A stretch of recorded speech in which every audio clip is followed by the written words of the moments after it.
2025 मध्ये जी आपली स्कॉलरशिपची शिष्यवृत्तीची परीक्षा होणार आहे त्या परीक्षेचं आपलं ऑनलाईन मार्गदर्शन त्यामध्ये सर्वांचं सहर्ष स्वागत.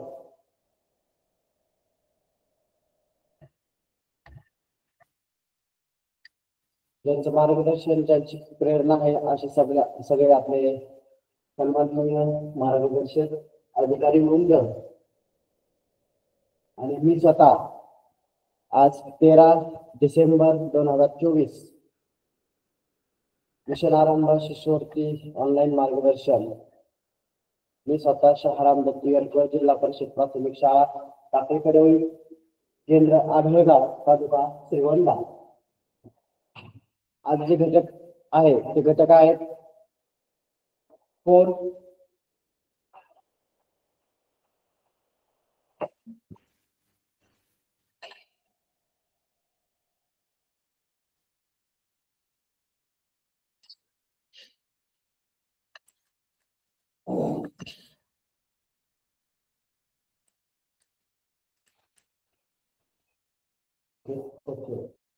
कोण व त्याचे प्रकार, समांतर व लंब रेषा, त्रिकोण, आयत, चौरस. म्हणजे बऱ्याचशा मोठ्या घटकाला आपण या ठिकाणी आज स्पर्श करणार आहोत. तर आपण आता सुरुवात करूया डायरेक्ट प्रश्नाच्या दृष्टिकोनातून. आता पहिला प्रश्न तुमच्या स्क्रीन समोर आहे.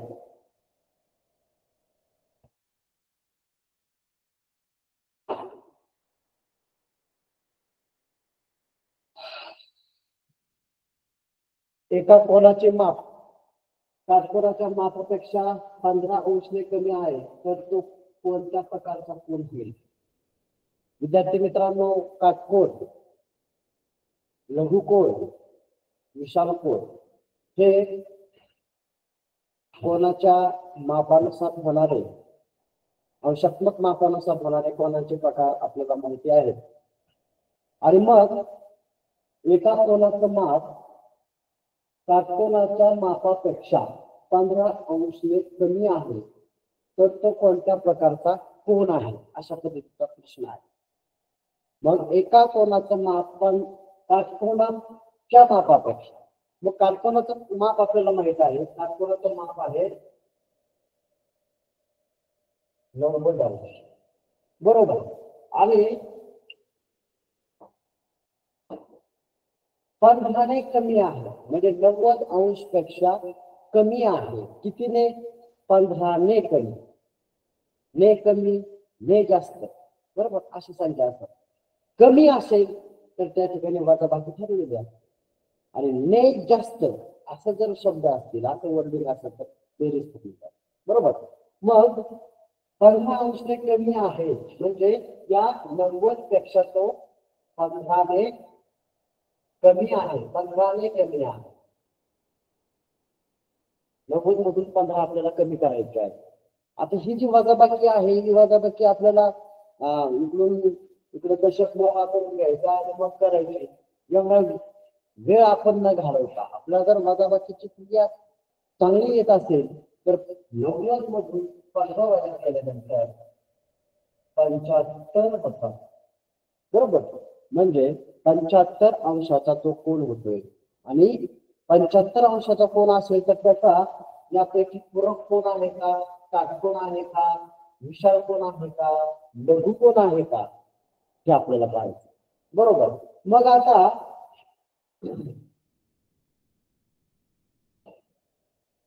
75 अंशाचा जो कोन आलेला आहे 75 अंश, बरोबर. 90 अंशाचा काटकोन असतो. काटकोन असतो 90 अंशाचा.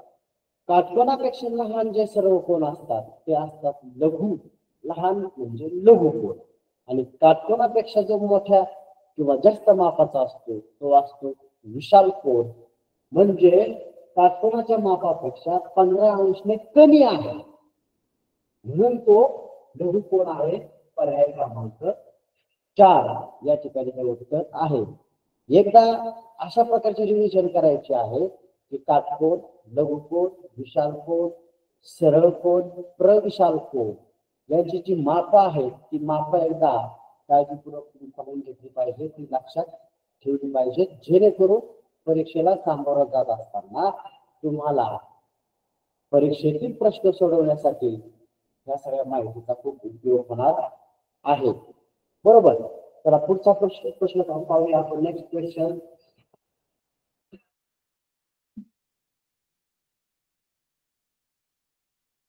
पुढचा प्रश्न तुमच्या स्क्रीनवर तुम्हाला दिसतोय. दक्षिण व नैऋत्य दिशांमधील कोनाचे माप किती? दक्षिण आणि नैऋत्य दिशा या दिशा दिलेल्या आहेत, त्यामधल्या कोनाचं माप. विद्यार्थी मित्रांनो, तुम्ही ज्यावेळेस कागदावर एखादा नकाशा पाहता त्यावेळेस त्या नकाशामध्ये अशा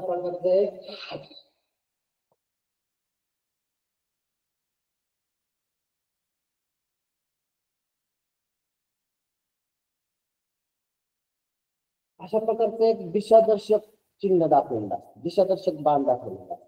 म्हणजे कागदाच्या वरची जी दिशा असते ती उत्तर असते, म्हणजे तिच्या समोरची दिशा असेल ती दक्षिण असेल, उजव्या बाजूची दिशा असेल ती पूर्व असेल आणि डावीकडची दिशा असेल ती पश्चिम असेल. हे दिशा चक्र सगळ्यांना माहित आहे. या ठिकाणी प्रश्न काय आहे? दक्षिण व नैऋत्य दिशांमधील कोनाचं माप कोणतं? आता दक्षिण दिशा इथं आहे, बरोबर. नैऋत्य दिशा कुठे आहे? तर दक्षिण आणि पश्चिमच्या मध्ये पा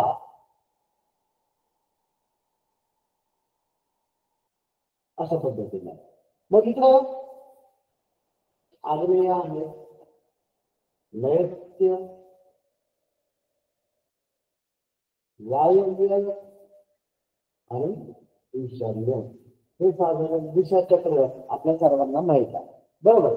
आता दक्षिण आणि नैऋत्य म्हणजे दक्षिण आणि पश्चिम या दोन दिशांमध्ये कोण होते? तो काटकोन होतो, म्हणजे 90 अंशाचा कोण त्या ठिकाणी होतो. मग आता नैऋत्य दिशा पश्चिम आणि दक्षिण असेल तर या दोन्ही दिशांमध्ये जो कोण होणार आहे तो म्हणजे 45 अंश मापाचा, 45 अंश मापाचा कोण होणार, बरोबर. आणि मग या ठिकाणी आपला पर्याय क्रमांक 3 जो आहे तो आहे 45 अंश मापाचा, बरोबर. पर्याय क्रमांक 3 बरोबर आहे. सगळ्यात महत्वाची गोष्ट जी आहे जे दिशा चक्र आहे हे संपूर्ण दिशा चक्र आणि त्याचा जो कोड आहे तो तुम्ही लक्षात ठेवला पाहिजे. मग आपण कुठून सुरुवात करायची?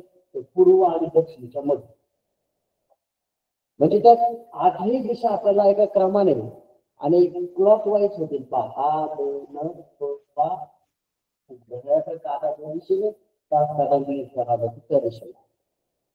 बरोबर. मग हे दिशा चक्र आपल्या दिशा चक्र जर लक्षात असेल तर दिशांच्या संबंधित अशा प्रकारचा प्रश्न किंवा इतर जे संबंधित प्रश्न आहेत ते प्रश्न सोडवताना अडचण येणार नाही, कोणतीही शंका राहणार नाही. आपल्या लक्षात आलं. मग आता या ठिकाणी पूर्व आणि दक्षिण यांच्या मध्ये 90 अंशाचा कोन होईल, दक्षिण आणि पश्चिम मध्ये 90 अंशाचा कोन होईल, पश्चिम आणि उत्तर मध्ये पण काटकोन होईल आणि ज्या मुख्य दिशा आणि उपदिशा आहेत त्यांच्यामध्ये 45 अंशाचा कोन होईल. हे सगळ्यांनी लक्षात ठेवायचं. मुख्य दिशांमध्ये 90 अंशाचा कोन काटकोन होतो, उपदिशांमध्ये 45 अंशाचा लघु कोन होतो. ठीक आहे, ओके.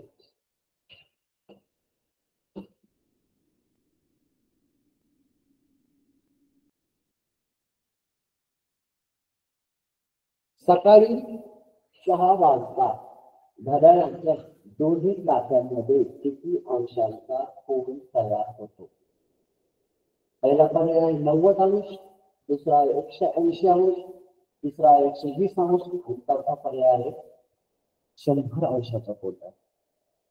सकाळी ठीक 6 वाजता.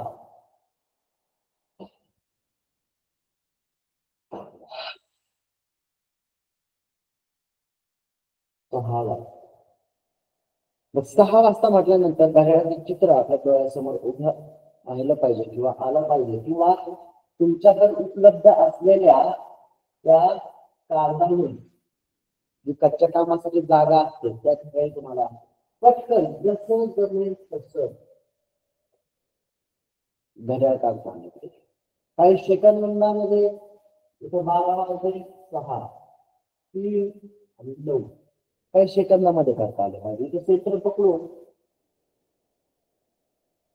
तास काटा 6 मिनिट काटा 12 या पद्धतीने हा जो कोण होतोय या ठिकाणी हा कोण होतोय सरळ कोण होतोय आणि सरळ कोणाचं माप असतं. कोण माप पाहिला असेल तर त्या सरळ कोणाचं माप असतं 180 अंश. म्हणजे सकाळी 6 वाजता घड्याळाच्या दोन्ही तासांमध्ये किती अंशाचा कोन तयार होतो 180 अंशाचा कोन तयार होतो. यापेक्षा पुढचं तुमच्या लक्षात असलं पाहिजे की घड्याळाच्या काट्यांमध्ये 6 वाजता जर सरळ कोन तयार होतो तर काटकोन कधी तयार होईल याचे निरीक्षण तुम्ही आज आपल्याकडे प्रत्येकाच्या घरामध्ये घड्याळ आहे, शाळेमध्ये पण भिंतीवर घड्याळ आहे, तर त्या घड्याळामध्ये निरीक्षण केलं पाहिजे. काटकोन किती वाजता घड्याळामध्ये तास काटा आणि मिनिट काटा यांच्यामध्ये तयार होतो.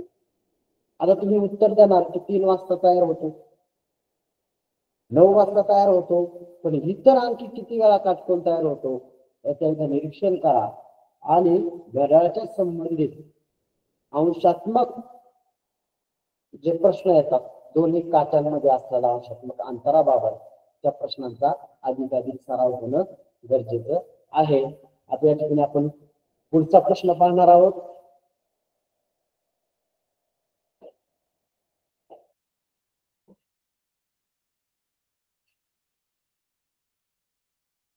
योग्य जोडी निवडा. खालील पर्यायातील योग्य जोडी निवडा. आता या ठिकाणी जो भाग दिला किंवा काटकोनाचं माप दिले, काटकोनाचं माप आहे 90 अंश, विशाल कोनाचं माप दिले 135 अंश, सरळ कोनाचं माप दिले 200 अंश आणि प्रविशाल कोनाचं माप दिले 200 अंश. आता काटकोन हा 90 अंशाचा असतो. ते आपण सगळ्यांना माहिती काटकोन असतो 90 अंश. म्हणजे अ जो आहे तो पर्याय योग्य आहे. आपण खूप करून घे योग्य पर्यायाला आपल्याला काय निवडायला सांगितलं योग्य जोडी म्हणजे अयोग्य निवडायची नाही. मग योग्य निवडायला सांगितली योग्यला फोन करा. जर अयोग्य निवडायला सांगितलं असेल तर अयोग्याला आपण फोन करू म्हणजे आपला गोंधळ होणार नाही आणि आपण योग्य त्या उत्तरापर्यंत पोहोचू. बरोबर. योग्य जोडी निवडा, योग्य जोडीला मी फोन करू देतो. आता दुसरा पर्याय आहे विशाल कोन. विशाल कोनाचं माप दिलेलं आहे 135 अंश. 90 अंशाचा काटकोन असतो आणि 90 अंशापासून जो पुढचा जो असतो 180 अंशाच्या आधीपर्यंत तो असतो विशाल कोन. म्हणजे जर आपण पूर्णांकामध्ये पाहिलं तर 91 अंशापासून 179 अंशापर्यंत अंशात्मक माप असणारे जे कोन असतात ते सगळे कोन असतात विशाल कोन. म्हणजे आपला दुसरा पर्याय जो आहे तो सुद्धा योग्य आहे, तो योग्य आहे. बरोबर. आता तिसरा पर्याय दिलेला आहे सरळ कोन. याच्या अगोदरच्या प्रश्नामध्ये आपण बघू सरळ कोन घड्याळामध्ये 6 वाजतात म्हणजे तास काटा आणि मिनिट काटा सरळ एका रेषेमध्ये असतात आणि त्यावेळेस त्याचं अंशात्मक माप असते 180 अंश. या ठिकाणी 200 अंश दिलेला आहे म्हणजे ते चुकीचं आहे. एक सरळ कोन हा 180 पेक्षा कमी नसतो आणि 180 पेक्षा जास्तही नसतो. जसा काटकोन 90 असतो तसं सरळ कोन सुद्धा 180 माप होतो. 180 डिग्री 180 अंश. बरोबर.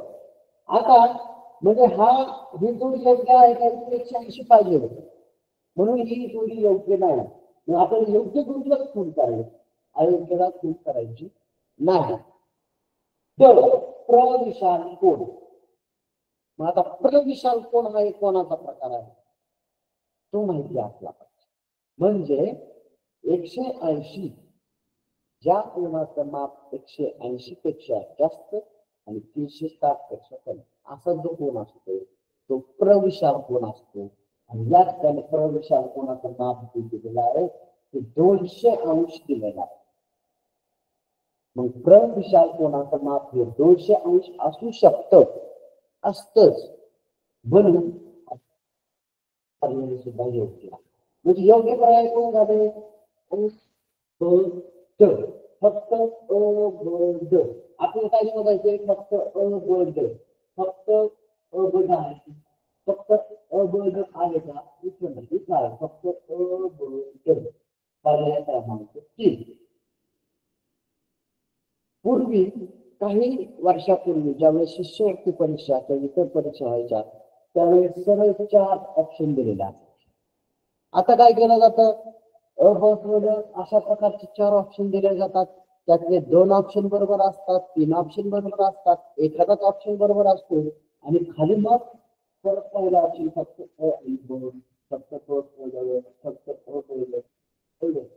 अशा प्रकारचे प्रश्न सोडवताना आपल्याला लक्षपूर्वक एकाग्रतेनं काळजीपूर्वक प्रत्येक पर्यायाकडे आपण व्यवस्थित पाहायला पाहिजे.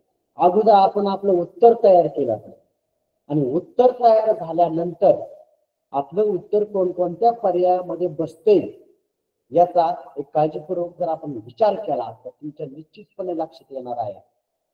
उत्तर म्हणजे एखादी संकल्पना, एखादा प्रश्नाचं उत्तर तुम्हाला येते अगदी 100% बरोबर येते, परंतु अशा प्रकारचे ऑप्शन आल्यानंतर गडबड होता कामा नये. अतिशय शांत मनाने एकाग्रतेने या प्रकारचे पर्याय सोडवायचे आहेत, पाहायचे आहेत, अभ्यासायचे आहेत आणि प्रश्नामध्ये हमखास गुण मिळवायचे आहेत. आपण पुढचा प्रश्न पाहूया.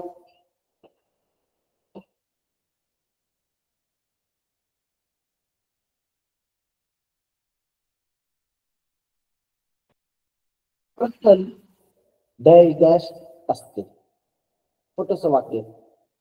प्रतल कसा पहा. पहिला पर्याय दिलेला आहे मर्यादित.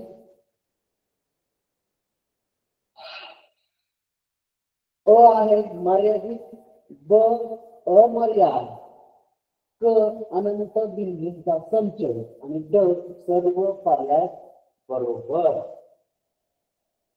आणि मग त्याचा फक्त अ, फक्त द, फक्त ब, फक्त ब, क अशा प्रकारचे पर्याय आहेत, अशा प्रकारचे ऑप्शन आहेत. मग प्रतल म्हणजे नेमकं काय. तर अमर्याद सपाट पृष्ठभाग म्हणजे प्रतल. अमर्याद सपाट पृष्ठभाग म्हणजे प्रतल आणि त्या प्रतलामध्ये अनंत बिंदू असतात. ही झाली प्रतलाची व्याख्या. म्हणजे या ठिकाणी आपल्याला प्रतल म्हणजे नेमकं काय हे माहित असलं पाहिजे. मग प्रतल म्हणजे काय तर अमर्याद सपाट पृष्ठभाग की ज्यामध्ये अनंत बिंदू असतात त्याला प्रतल म्हणायचं. आणि मग आपण त्या उत्तराकडे जाऊया. पहिला पर्याय मर्यादित. प्रतलाची व्याख्या काय सांगितली मी. अमर्याद सपाट अनेक बिंदूंचा संच असलेला पृष्ठभाग म्हणजे प्रतल. मग अमर्यादित मर्यादित आहे म्हणजे हा पर्याय बरोबर आहे का नाही. अमर्याद बरोबर. अमर्याद सपाट अमर्याद पृष्ठभाग. क अनंत बिंदूंचा संच म्हणजे प्रतल म्हणजे नेमकं काय त्याची व्याख्या काय आहे हे जर तुम्हाला माहित असेल तर या ठिकाणी आलेले योग्य पर्याय आपण घेऊ शकतो. अनंत बिंदूंचा संच. मग साधारण जे प्रतल म्हणजे प्रतल एक आहे परंतु हे या दिशेला अनंत आहे, या दिशेला अनंत आहे, या दिशेला अनंत आहे, अमर्याद आहे आणि त्याच्यामध्ये अनंत बिंदू आहेत. अनंत बिंदू आहे बरोबर. म्हणजे अनंत बिंदूंचा संच आहे. आणि ड आहे सर्व पर्याय बरोबर. आता ब आणि क पर्याय बरोबर आहे, अ नाही. म्हणजे सर्व पर्याय बरोबर आहे, हा सुद्धा पर्याय लागू होत नाही. मग अनंत बिंदूंचा संच आणि ब ब जो आहे अमर्याद सपाट पृष्ठभाग. ब आणि क योग्य आहे, फक्त ब आणि क. म्हणजे या भूमितीच्या ज्या संकल्पना आहेत, बिंदू, रेषा, किरण, रेषाखंड, प्रतल, समांतर रेषा, कोणाचे वेगवेगळे प्रकार, त्रिकोणाचे प्रकार, चौकोनाचे प्रकार, ह्या ज्या मूलभूत संकल्पना आहेत, त्या मूलभूत संकल्पना एकदा बारकाईने तुम्ही पाहून घेतल्या पाहिजे. तुम्ही पाहून घ्या, कारण अशा प्रकारचे आता या प्रश्नामध्ये आपल्याला काही पाळवण्याची गरज आहे का? नाही. बेरीज वजाबाकी गुणाकार भागाकार काही करायचंय का? नाही. मग या प्रथम म्हणजे नेमकं काय हे आपल्याला माहिती. चौरस म्हणजे नेमकं कसं असतं? चौरसाचे सगळे गुणधर्म माहित असतात. तुमच्याकडे जी पुस्तकं उपलब्ध आहेत त्या पुस्तकामध्ये या प्रत्येक आकृतीबद्दल, प्रत्येक संकल्पनेबद्दल संपूर्ण इत्थंभूत अशी माहिती दिलेली आहे. ती माहिती पुन्हा एकदा तुम्ही वाचली पाहिजे. पाठांतर करू नका, ती फक्त पुन्हा पुन्हा वाचा. ठीक आहे. पुन्हा पुन्हा केलेला सराव म्हणजे अभ्यास असतो. बरोबर. वाचन जास्तीत जास्त करा, जेणेकरून या संकल्पना तुमच्या विस्मरणात जाणार नाही, त्या चिरंतन चिरकाल स्मरणात राहतील. ठीक आहे. यानंतर आपण पुढचा प्रश्न अशाच प्रकारचा आहे तो सुद्धा पाहूया.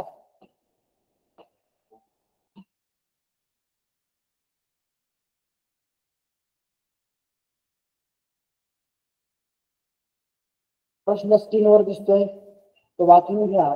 मी वाचतोय. समांतर रेषा म्हणजे समांतर रेषा म्हणजे एका प्रतलात असलेल्या एकमेकींना न छेदणाऱ्या, एकमेकींना छेदणाऱ्या आणि एक संपाती समांतर रेषा, पॅरलल लाईन्स. आता या ज्या समांतर रेषा आहेत त्या समांतर रेषा म्हणजे नेमकं काय? तर त्या एकमेकींना कधीच छेदत नाही. छेदणे त्याला आपल्या भाषेत आपण म्हणू चिकटणे. बरोबर. आता ह्या दोन जरी समांतर रेषा काढल्या तर ह्या अनंत अंतरावर फिरायला गेल्या खाली आणि वरती, तर त्या एकमेकांना चिकटत. परंतु जर अशा रेषा काढल्या तर ही रेषा अशी छेदणार आहे. बरोबर. म्हणजे समांतर रेषेचा पहिला गुणधर्म काय आहे की त्या दोन समांतर रेषा एकमेकींना कधीच छेदत नाहीत, एकमेकींना चिकटत नाही. आणि दुसरं आहे की त्या एकाच प्रतलात असतात. प्रतलाच्या बाहेर एक रेषा एक वेगळ्या प्रतलात आहे आणि दुसरी रेषा दुसऱ्या वेगळ्या प्रतलात आहे, त्या समांतर आहे असं होऊ शकत नाही. म्हणजे समांतर रेषा म्हणजे काय? तर पहिला जो पर्याय तो आहे एका प्रतलात असलेल्या आणि दुसरा जो पर्याय आहे तो एकमेकींना न छेदणार. आता क जो पर्याय दिला तो एकमेकींना छेदणार आणि एक सांगतात या समांतर रेषा नसतात. म्हणजे समांतर रेषेचे गुणधर्म मागाशी मी सांगितलं, जेवढे भौमितिक आकार आहेत, आकृती आहेत, त्या प्रत्येकाचा काहीतरी गुणधर्म आहे. बिंदू, रेषा, किरण, रेषाखंड, कोन, चौकोन, त्रिकोण, समांतर रेषा, प्रत्येकाचे गुणधर्म आहेत. प्रत्येकाचे गुणधर्म एकदा तुम्ही परत एकदा अभ्यासा, अजूनही वेळ आहे. बरोबर. आणि मग या ठिकाणी एका प्रतलात असलेल्या छेदणाऱ्या रेषा म्हणजे समांतर रेषा फक्त ब, फक्त आणि ब. आता हे जे ऑप्शन अशा प्रकारचे या परीक्षेमध्ये नव्याने येऊ राहिले येत आहेत, त्यासाठी आता मी समांतर रेषा म्हणजे काय नेमकी व्याख्या असे आणि ब सांगतात जे आहे, जे विचारलंय जे बरोबर आहे ते आणि ब आणि ब काय आहे का नाही.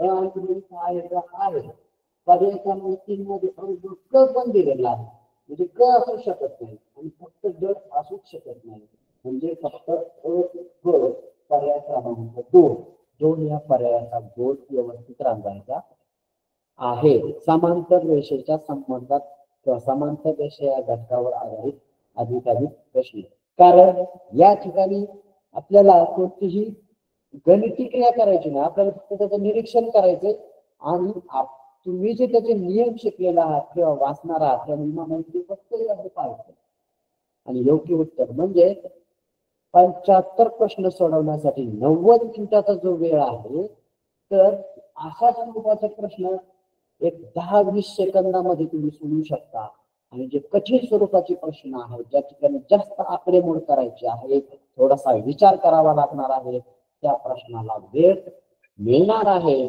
म्हणून या प्रश्न अशा स्वरूपाच्या प्रश्नांसंबंधी जर ते प्रश्न तुम्ही 35 अशी सोडवले इतर प्रश्नांना वेळ मिळाल्यामुळे 75 पैकी 75 प्रश्न 90 मिनिटाच्या वेळेमध्ये सोडून होणार आहे चला पुढचा प्रश्न पाहूया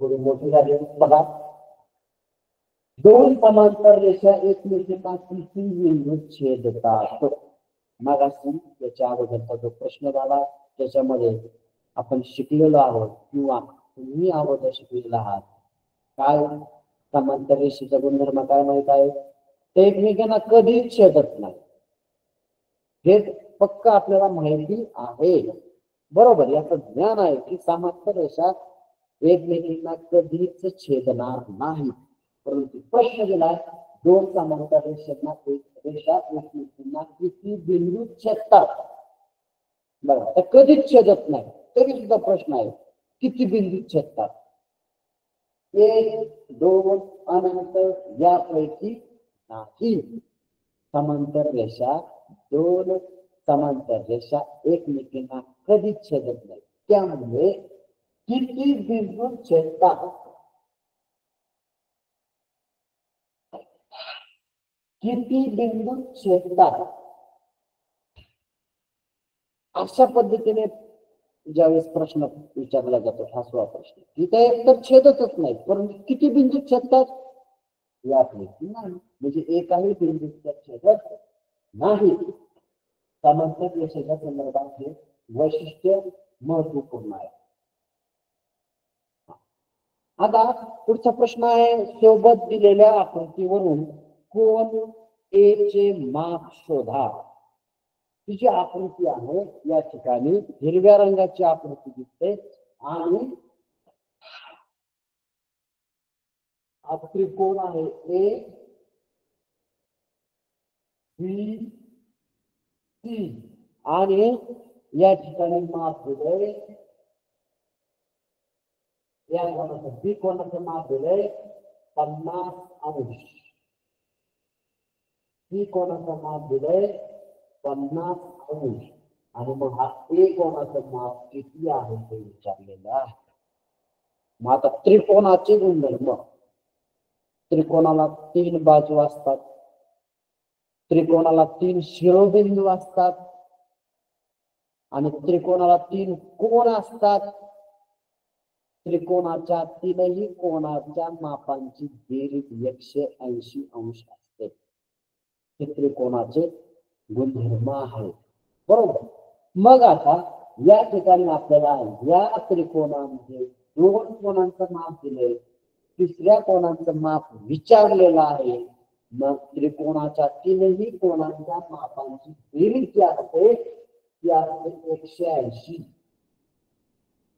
180 असते हे माहिती आहे बरोबर मग आता आपल्याला कोण बी आणि कोण सी या दोन्ही कोणांची माप दिली या दोन्ही कोणांच्या मापांची जर बेरीज केली आपण 50 अंश आणि 50 अंश ती होते 100 अंश ती होते 100 अंश मग या दोन्ही कोणांच्या मापांची बेरीज 100 अंश आहे त्रिकोणाच्या तीनही कोणांच्या मापांची बेरीज 180 अंश असते मग आपल्याला कोण याची माप काढायचे आहे, तर आपण त्रिकोणाच्या तीनही कोणाच्या मापांच्या बेरजेतून या दोन्ही कोणांचं माप अंशात्मक माप त्यांची बेरीज आपण केलेली आहे 100. ही जर आपण कमी करणे वजा केली तर आपल्याला जो कोण ए आहे या कोण ए चं माप मिळणार आहे ते असणार आहे 80 अंश.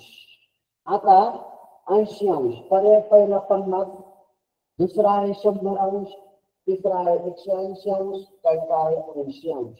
म्हणजे या ठिकाणी पर्याय क्रमांक 4 सोबत आपण जाणार आहोत. पर्याय क्रमांक 4 80 अंश हे योग्य उत्तर आहे. म्हणजे मी मगाशी सांगितलं की त्रिकोणाचे सर्व गुणधर्म एकदा आज दिवसभरात आठवा. चौकोनाचे, आयताचे, पतंगाचे, रेषाखंड, किरण, बिंदू सगळं एकदा वाचून काढा. म्हणजे या घटकावरती जे येणारे प्रश्न आहेत त्या प्रश्नांचे गुण जाणार नाही, ते गुण आपल्याला मिळतीलच.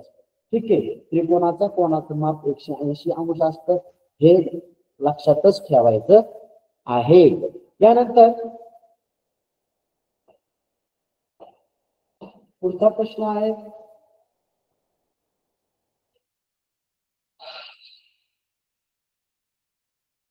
खालीलपैकी कोणत्या गटातील कोणाच्या मापावरून त्रिकोण रचना करता येईल?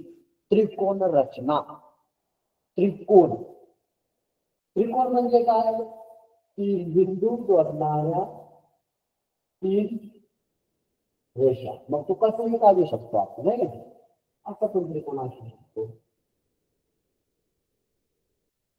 असा पण असू शकतो. 3 बिंदू जोडणारे त्रिकोण असू शकतो.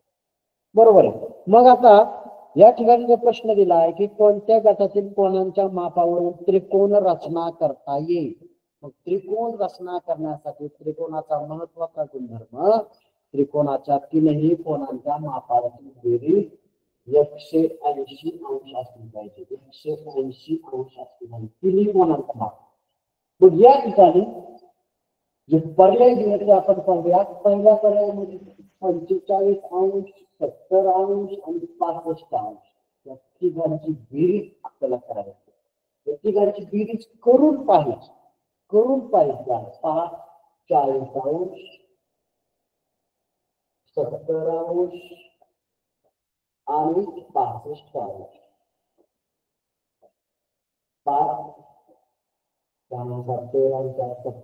175 येते. म्हणजे पहिल्या गटातील कोणाच्या मापाची 180 येत नाही, 175 येते. म्हणजे हा त्रिकोण होऊ शकत नाही, तो त्रिकोण होऊ शकत नाही. मग त्रिकोण होऊ शकत नाही, बरोबर. आपल्याला काय पाहिजे? करता येईल अशी होऊ शकत नाही म्हणून अशी खूण करून घ्या. म्हणजे त्या ठिकाणी आपण जे खोली मारली किंवा चुकीची खूण केली म्हणजे ते होऊ शकत नाही. दुसरा जो पर्याय आहे 90 अंश, 60 अंश, 80 अंश, 70 अंश. 4 मापं दिलेली आहे, बरोबर. मग आता 4 कोण त्रिकोणाला असतात तर नाही, त्याच्यामुळे दुसरा ऑप्शन असू शकत नाही. तिसरा ऑप्शन आहे 80 अंश, 70 अंश, 50 अंश. या तिघांची जर बेरीज केली 80, 70 आणि 50 यांची जर बेरीज आपण केली तर ती येत आहे 12 आणि 20, 200 अंश. तिसराही पर्याय असू शकत नाही.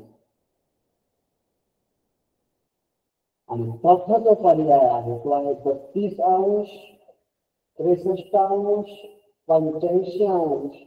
5 आणि 3 8 आणि 2 10, 0 1 14, 14 15, 16 17 18 180 अंश. पर्याय क्रमांक 4. फक्त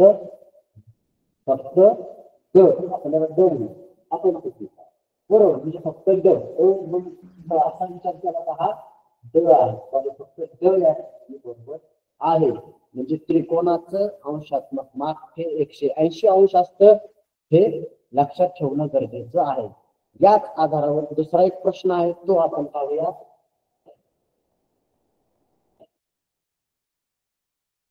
एका त्रिकोणाच्या कोणांचे गुणोत्तर 2 2 3 4 आहे, त्याच्या सर्वात लहान व सर्वात मोठ्या कोणाचे किती? आता कोण त्रिकोणाचं माप, त्रिकोणाचा अंशात्मक माप हे असतं तीनही कोणाच्या मापांची बेरीज असते 180 अंश. पुन्हा तेच संकल्पना आहे. मग या ठिकाणी 2 3 4 आहे. जर आपण कोणाचं माप x मानलं, जर आपण त्रिकोणाच्या एका कोणाचं माप x मानलं तर त्यांची बेरीज 2x अधिक 3x अधिक 4x बरोबर 180. आता किती x होतात हे? 2 आणि 3 5 आणि 4 9x. 9x बरोबर 180 म्हणजे x बरोबर 180 भागिले 9 म्हणजे 20. x ची किंमत आली 20. x ची किंमत आली 20. मग 2x म्हणजे काय? 2 गुणिले 20 किती येतोय? 40. 3x 3 गुणिले 20 60 आणि 4x 4 गुणिले 20 80. बरोबर. आपण सगळ्या कोणांची माप या ठिकाणी काढली. 40 अंश 60 अंश 80 अंश. प्रश्न काय आहे? त्यांच्या सर्वात लहान व सर्वात मोठ्या कोणातील फरक किती? सर्वात लहान कोण 40 अंशाचा, सर्वात मोठा कोण 80 अंश. यांच्यातील फरक किती? मोठ्या कोणातून लहान कोणातून वजा करायचा. यांच्यातील फरक आहे 40. किती आहे? 40. पर्याय क्रमांक 3 बरोबर आहे. पर्याय क्रमांक 3 या ठिकाणी बरोबर आहे. म्हणजे तीनही कोणांची बेरीज 180 अंश येते. असा त्रिकोण असतो. ही संकल्पना आणि या संकल्पनेवर आधारित असणारे या ठिकाणी हे प्रश्न आहे. बरोबर. यानंतर पुढचा प्रश्न आपण पाहूया. अशा पद्धतीचा जो उपयोगात्मक प्रश्न आहे तो पहा. 625 चौरस मीटर क्षेत्रफळ असलेल्या चौरसाकृती बाजूला 4 पदरी कुंपण घालण्यासाठी 50 रुपये प्रति मीटर दराने किती खर्च येईल? चौरस मीटर क्षेत्रफळ असलेल्या चौरसाकृती बागेला, चौरसाकृती बागेला, चौरसाकृती मैदानाला, आयताकृती शेताला, आयताकृती बागेला, आयताकृती पोहण्याच्या तलावाला अशा प्रकारचे शब्द वापरले जातात.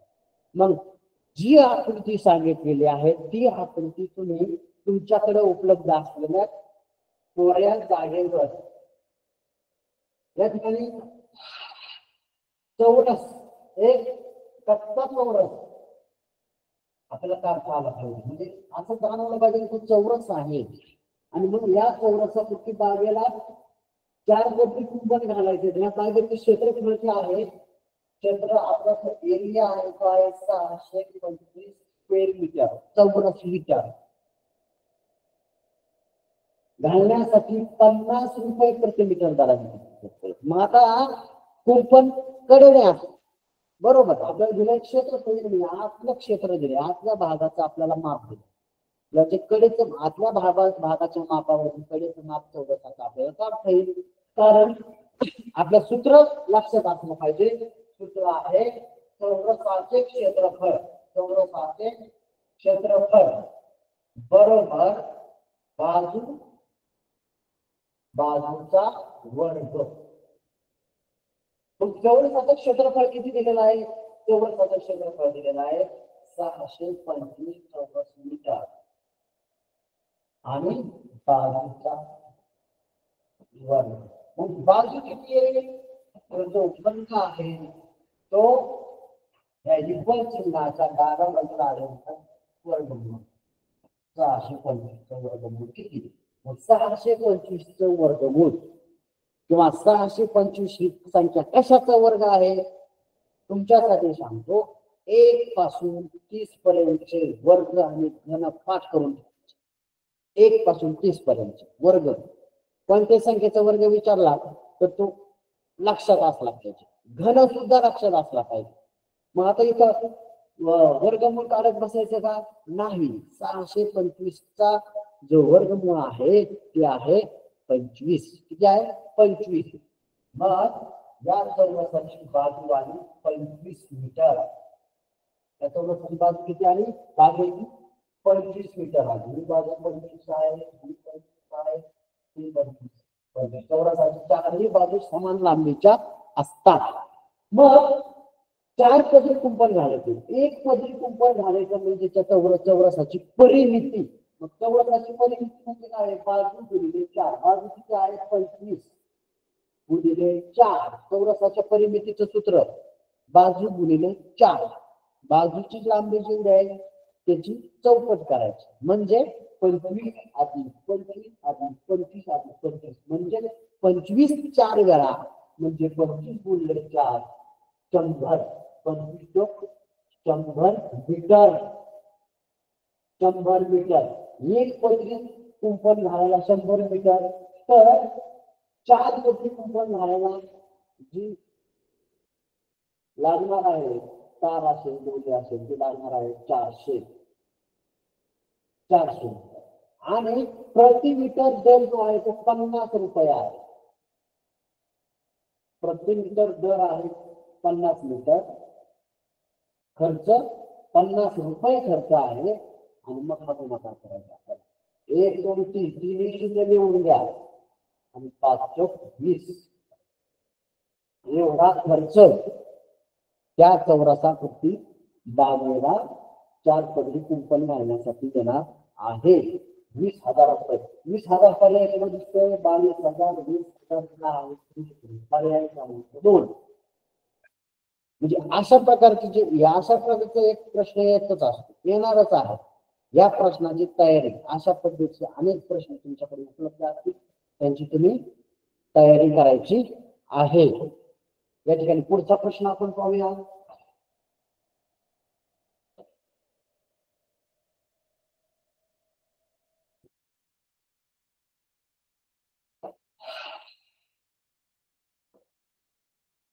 पुन्हा त्याच पद्धतीचा आयतावर आधारित प्रश्न आहे. एका आयताकार खेळाच्या मैदानाचे क्षेत्रफळ 700 चौरस मीटर असेल आणि त्या मैदानाची रुंदी 25 मीटर असेल तर त्या मैदानाची लांबी किती. आयताकार.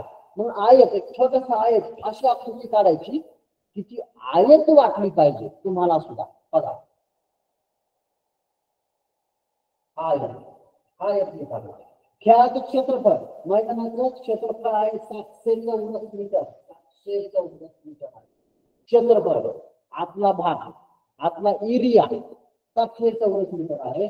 आणि त्या मैदानाची रुंदी, ही रुंदी असते, ही रुंदी आहे 25 मीटर.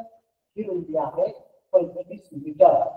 मग आयताचं क्षेत्रफळाचं सूत्र, आयताचे क्षेत्रफळ, आयताचं क्षेत्रफळाचं सूत्र काय आहे, आयताचं क्षेत्रफळ बरोबर लांबी गुणिले रुंदी.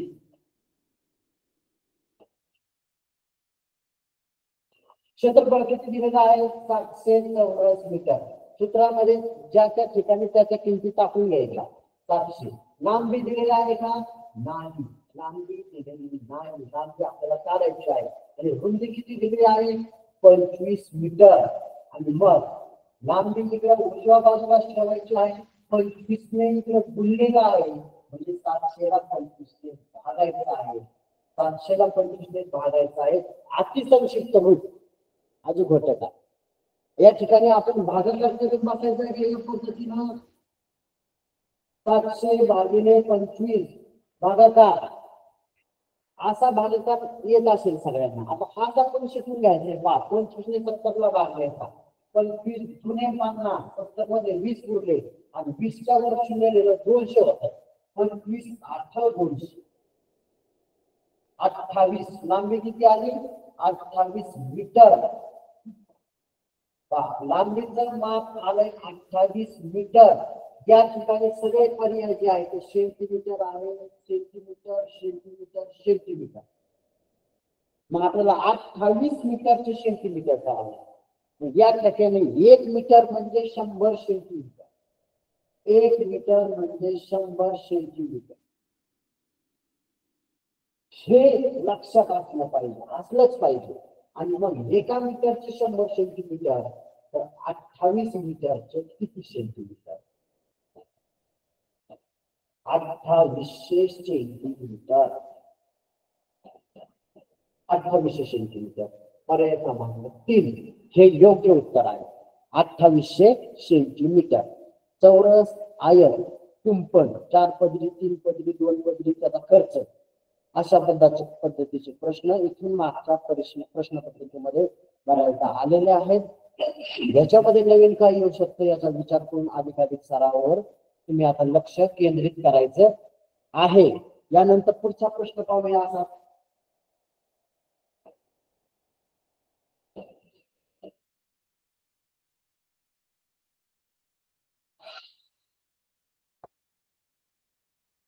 चौकोनाच्या 4 कोणांपैकी 3 कोणांच्या मापांची बेरीज 320 अंश असेल तर चौथ्या कोणाचे माप किती? चौकोन. त्रिकोणाचे गुणधर्म माहित आहेत, चौकोनाचे गुणधर्म सुद्धा माहित असले पाहिजे. सगळ्या प्रकारच्या चौकोनाचा गुणधर्म महत्वाचा गुणधर्म असतो. चौकोनाचा कसंही काढा, आयत काढा, चौरस काढा, समभुज चौकोन काढा, समलंब समांतरभुज काढा, तर सगळ्या चौकोनाच्या 4ही कोणाच्या मापांची बेरीज जी असते ती असते 360 अंश. लक्षात ठेवायचे. आयताचे 4ही कोण काटकोन असतात 90 चौक 360. चौरसाचे 4ही कोण काटकोन असतात 90 चौक 360. समभुज चौकोन, समांतरभुज चौकोन, समलंब चौकोन, सगळे चौकोन, सगळ्या चौकोनांच्या कोणांच्या मापांची बेरीज असते 360. आणि म्हणून 3 कोणाच्या मापांची बेरीज दिलेली आहे 320. एकूण कोणांच्या मापांची बेरीज असते 360 मधून 3 कोणांच्या मापांची बेरीज जर वजा केली तर 6 आणि चौथा कोण जो आहे चौथ्या कोणाचं माप आहे 40 अंश. म्हणजे मी पुन्हा ते सांगतोय की ह्या ज्या भौमितिक आकृत्या आहेत, भौमितिक आकार आहेत, त्या आकारांचे सगळे गुणधर्म तोंडपाठ असले पाहिजे, वेळेला आठवले पाहिजे. या पद्धतीने त्या आकृत्याकडे पाहायचंय, निरीक्षण करायचंय, त्याचे गुणधर्म वाचून ठेवायचे, लक्षात ठेवायचे आणि त्यावर आधारित प्रश्न सोडवायचे आहेत. ठीक आहे. म्हणजे चौकोनाच्या 4ही कोणांच्या मापांची बेरीज 360 अंश असते हे प्रत्येकाने फक्त लक्षात ठेवायचं आहे.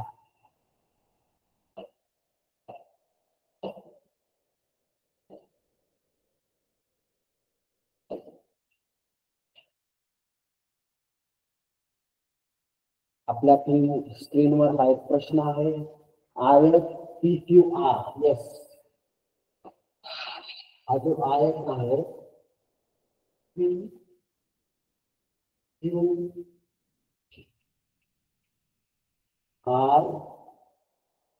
यस आणि हा बिंदूला नाव आहे T. PQR चे क्षेत्रफळ 80 चौरस सेंटीमीटर आहे. PQR चे क्षेत्रफळ 80 चौरस सेंटीमीटर आहे. रेघ TR 8 सेंटीमीटर आहे. TR 8 सेंटीमीटर आहे.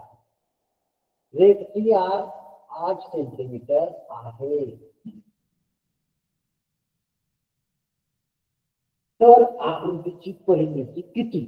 परिमिती काढायची आहे. मग आता या PQRS आयताचे क्षेत्रफळ जे आहे ते 80 चौरस मीटर आहे. किती आहे? 80 चौरस मीटर क्षेत्रफळ आहे. TR 8 सेंटीमीटर आहे. किती आहे ती?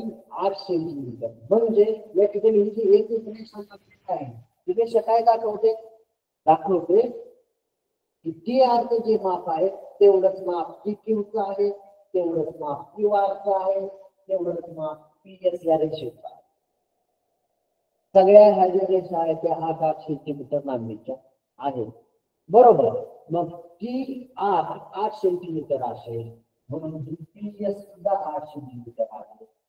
QT सुद्धा 8 सेंटीमीटर आहे आणि QR सुद्धा 8 सेंटीमीटर आहे आणि आयताची PQ आणि SR त्या बाजूला समोरासमोरील बाजू समान मापाच्या समान लांबीच्या असतात आयताचा गुणधर्म बरोबर.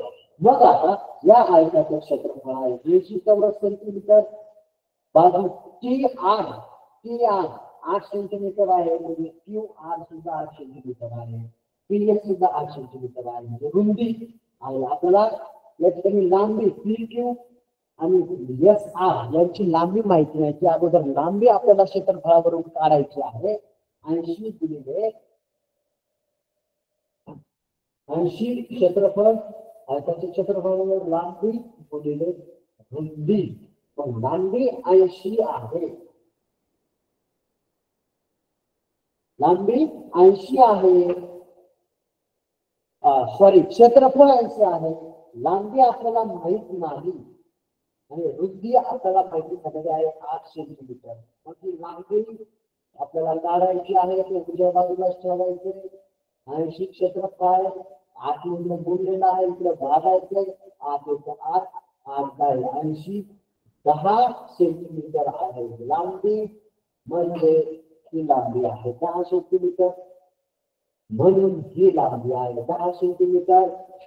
तर आकृतीची परिमिती आता काढायची आहे म्हणजे 10 8 PQ 10 SR 10 PS 8 QR 8. मग आता आपल्याला मध्ये आली की रेषा याची परिमितीमध्ये आपल्याला ती ऍड करायची का. परिमिती म्हणजे काय एखाद्या आकृतीच्या बाहेरील बाजूच्या तळाच्या लांबीची बेरीज. आता QR ही जी बाजू आहे ते आतमध्ये आहे, परिमिती मध्ये ती येऊ शकत नाही. परिमिती मध्ये काय येणार आहे QT 8 आणि RT 8 बरोबर म्हणजे 16. आता या ठिकाणी आपल्याला मिळाली आहे आयताची लांबी 10, दुसरी समोरासमोरील 10, रुंदी 8, 16 आणि 16 यांची जर बेरीज केली आपण तर ती येते 14 4 आपल्याला 4 44 सेंटीमीटर. म्हणजे या आकृतीची परिमिती आहे 44 सेंटीमीटर. पर्याय क्रमांक 3 हे योग्य उत्तर आहे. म्हणजे आपले आज जे घटक होते ते घटक अशा पद्धतीचे होते की त्या घटकांच्या मूलभूत गुणधर्म जर आपल्याला ज्ञात असतील माहिती असतील, कोण त्यांचे प्रकार, समांतर रेषा, प्रतल, त्रिकोण, चौरस, आयत, बाजू, तर आपल्याला या घटकावर आधारित जे प्रश्न येणारच आहेत ते प्रश्न चुकणार नाहीत.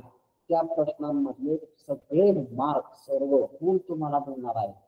अशा दृष्टीने या सगळ्या भौमितिक आकार आणि आकृत्या यांचा तुम्ही अभ्यास करायचा आहे आणि त्यावर आधारित जास्तीत जास्त प्रश्न सोडवण्याचा सराव करायचा आहे. आणि ज्यावेळेस तुम्ही परीक्षेला जाणार आहात किंवा परीक्षा हॉलमध्ये बसणार आहात त्यावेळेस 75 पैकी 75 प्रश्न सोडवत असताना प्रत्येक प्रश्न महत्वाचा असतो. कारण त्या प्रत्येक प्रश्नाला 2 गुण महत्वाचे आहेत. म्हणजे 2 गुण आपल्याला मिळवायचे आहेत. म्हणून प्रत्येक प्रश्न काळजीपूर्वक वाचणे, त्याच्यातली मूलभूत संकल्पना समजून घेणे, ते समजल्यानंतर त्याचे पर्याय कसे दिलेले आहेत. आता बरेचसे प्रश्न आपण त्या पद्धतीचे पाहिले की पर्याय काळजीपूर्वक पाहणे आणि योग्य पर्याय ठरवून त्या पर्यायाचा बोध करणे महत्वाचं आहे. पर्यंत तुम्ही प्रश्नाचं उत्तर काढता, उत्तर तुम्ही शोधून काढता, स्वतः तयार करता, परंतु त्याचा जो पर्याय क्रमांक दिलेला असतो तो कशा पद्धतीने दिलेला असतो ते आपण आज पाहिले. उद्याही या पद्धतीचा सराव उद्याच्या पाठामध्ये आपण घेणार आहोत. आजच्या दिवसभराच्या कामकाजासाठी सर्व माझे विद्यार्थी मित्र मैत्रिणी शिक्षक बंधू भगिनी सर्वांना शुभेच्छा. पुन्हा एकदा भेटू आपण उद्या सकाळी ठीक 7 वाजता. तोपर्यंत सर्वांना गुड लक. थँक्यू.